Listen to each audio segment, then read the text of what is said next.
I'm okay with that because she's just an angel, so... Give him a cough. Good girl. I'm cute. In the years since he retired from the game he loves, Michael Clarke has learnt that being the Australian cricket captain isn't the most important job in the world. What do you think? You Baba? Are you Baba? His greatest joy these days is his wife Kylie How much he talks at home. and their 11-month-old daughter, Kelsey Lee. Baba. The man who's emerged post-cricket is reflective.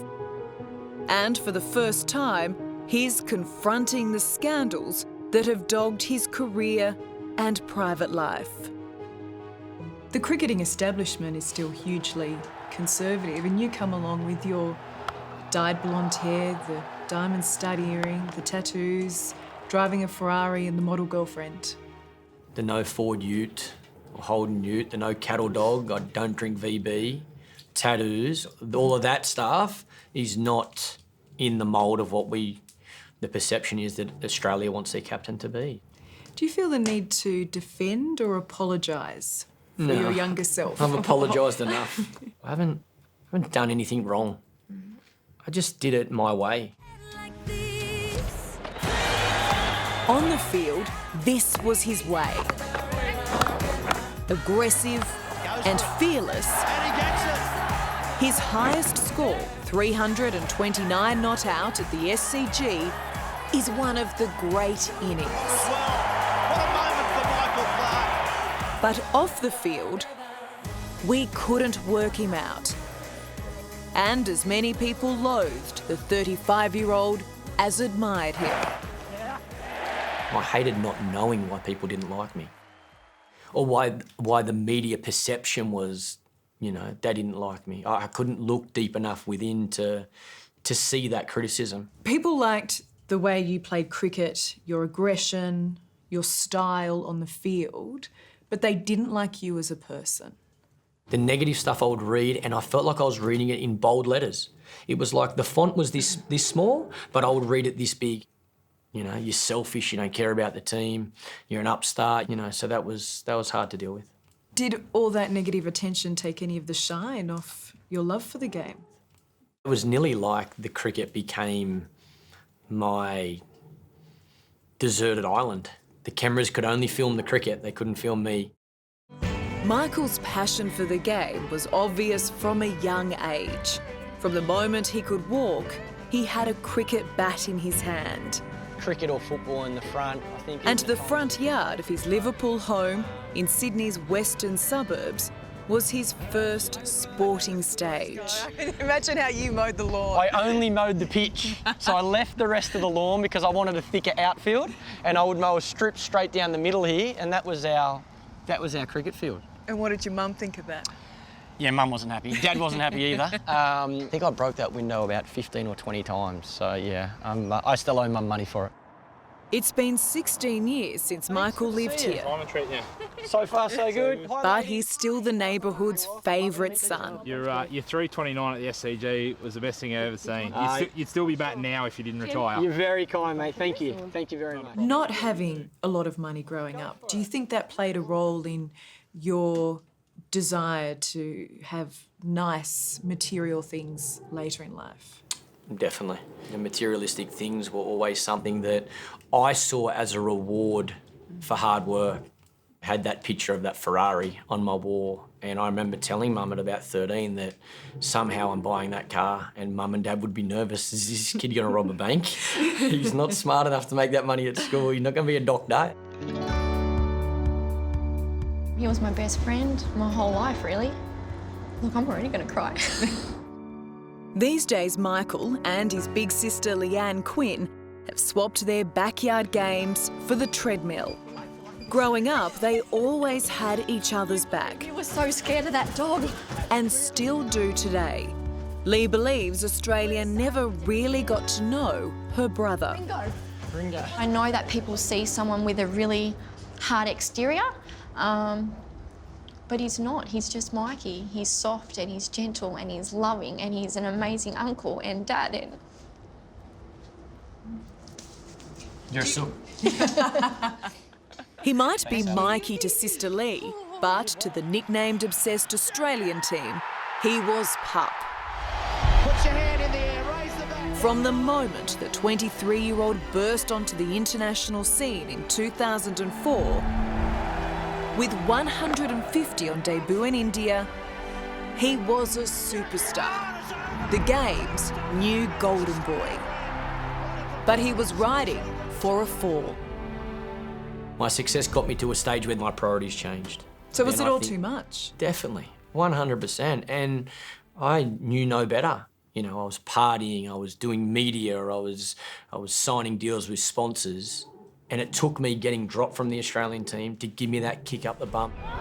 With a renewed focus, soon he wasn't just back on the team, he was made vice-captain in 2008 and being touted as the future leader of the game. Were you a good vice-captain to Ricky Ponting? I don't think so. I don't think I was a good vice-captain at all. As soon as I got given the vice-captaincy, I think the perception was I was automatically the next captain, and that built... Were you angling for the top job? Not at all. I never dreamt of captaining Australia.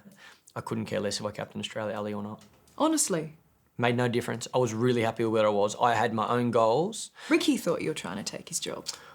I think he feels that I let him down. You were seen as too ambitious and selfish. I think if I performed well, I was happy. If I performed bad, I was shattered. So you think that criticism was warranted? I think that's definitely fair.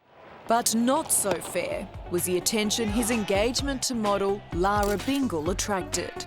Seen as Australia's glamour couple, one of Clarke's most testing times came with the demise of that relationship in early 2010. I have no comments, sorry guys.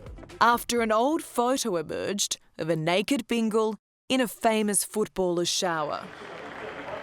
When you came back from the New Zealand Test to break up with your then fiancée Lara Bingle, how intense was that scrutiny? Yeah, that was heavy. That was cameras 24/7. That wasn't my dream. I didn't know that came with playing cricket for Australia. So I got to a stage when I come back that I actually couldn't stay in my own house. I didn't feel comfortable. So I ended up hiding in the boot of my mate's car who picked me up in the garage and snuck out without the media seeing me. Hiding in the boot to escape the paparazzi, that's what Hollywood starlets do, not the captain of a cricket But team. that's a great story, isn't it? Probably illegal. I had a belt on. Not really.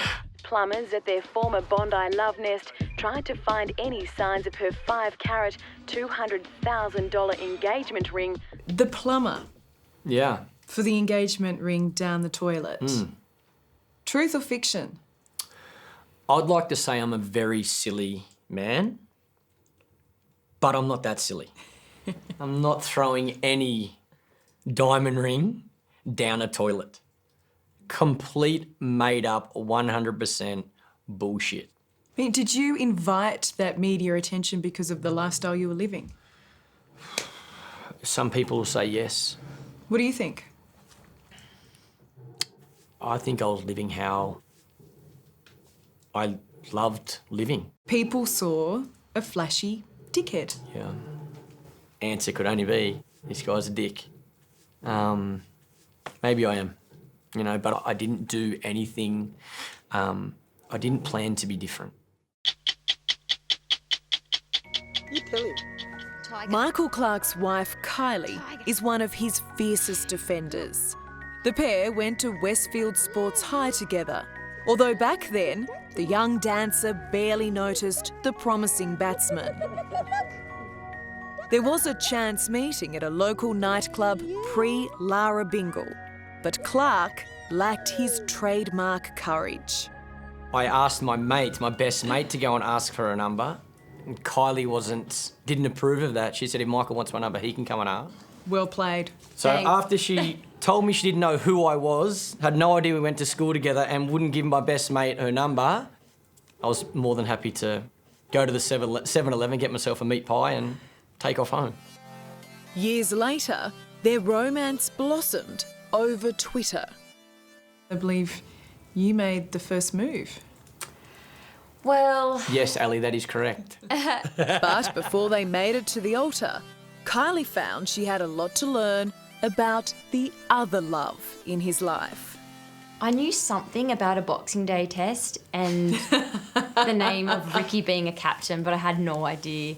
I went on Wikipedia and I understood that, there was 11 people on each side and my lucky number is 1111. I'm like, this is a match made in heaven. I'm like, he's hot, I like him, we get along really well. 1111 with cricket, this is going to plan. Oh my God.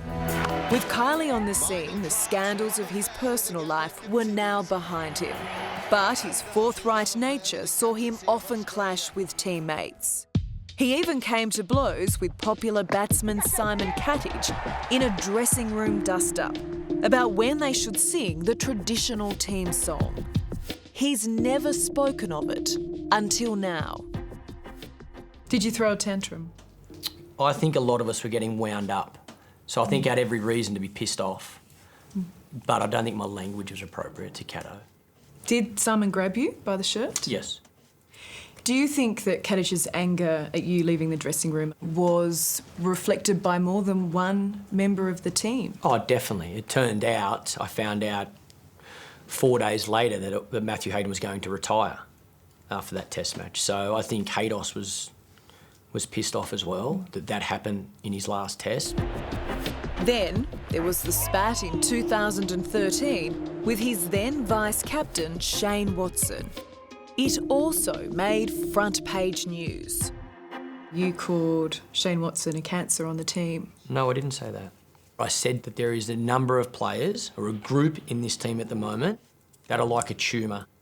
And if we don't fix it, it's going to turn into a cancer. Was Shane Watson one of those players you were talking about? Shane was one of those players, yes. Do you think your players liked you when you were captain? I don't think I can answer that. You've got to have some idea. I know they respected me as their captain. I know they believed in the calls I made and they knew that I would put that team in front of any personal relationship. Do you think respect is more important than Definitely. liking? I would love both, but I care about one. But the professional became unimaginably personal with the death of fellow cricketer and close friend Phillip Hughes in 2014. An inquest is currently underway after the 25-year-old was struck in the head with a cricket ball and collapsed. I guess I probably tried to tell myself that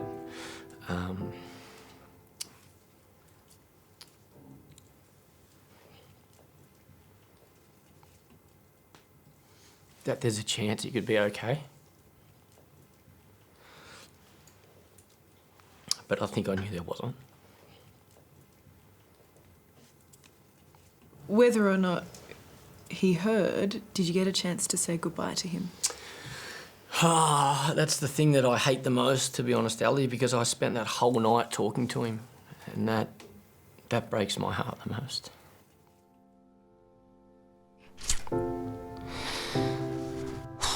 The game Michael Clarke loved killed his great mate.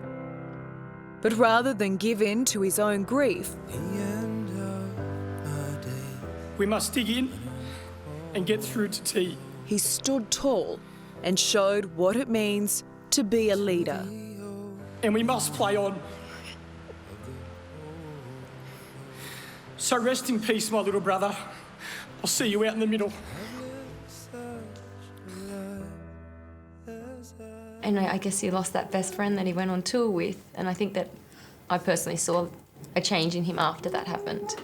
Once Michael went back on tour, I don't feel like he was ever the same. It was always hard to play cricket after that. Did it change how you feel about the game? Oh, definitely, yeah. I think I felt fear for the first time in my life when I played cricket. When Clarke led the Australian Test team onto the field in Adelaide, just 5 days after Phillip Hughes' funeral, unbeknownst to most, he was suffering agonising back pain. He couldn't even tie his own shoelaces. and his relationship with Cricket Australia had soured. 2 weeks earlier, they wouldn't pick me in the test match when I was fitter than what I was come Adelaide Test. And, you know, a week and a half on, I lose my best mate and they begged me to play in that test match.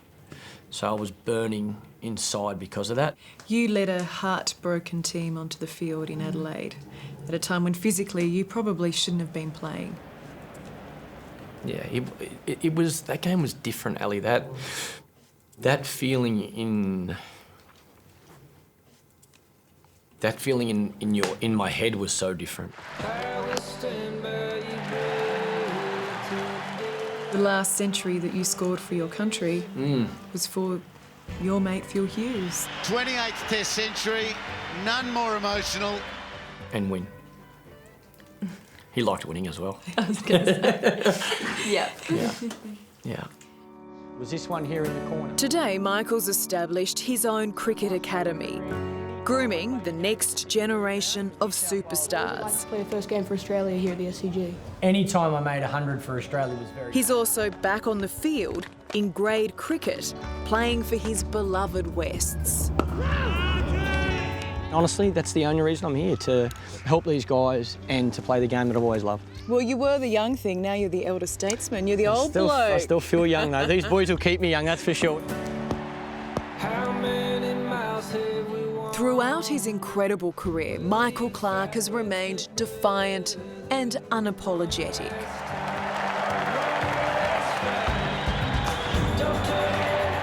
No Australian captain has been as polarising as Clarke. He says, criticise all you like, but he's happy he did it his way. And I want that young boy or that young girl that's living in Bankstown, Vaucluse, Penrith, Fiji, I couldn't care less to know, you know what? Forget what other people say. If you want it, you chase it and you earn it and then you deserve it. And you've deserved everything you've got. The good and the bad. That came across really good. You forgot dickhead.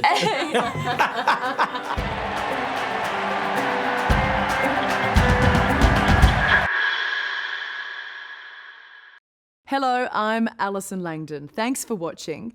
To keep up with the latest from 60 Minutes Australia, make sure you subscribe to our channel. You can also download the 9Now app for full episodes and other exclusive 60 Minutes content.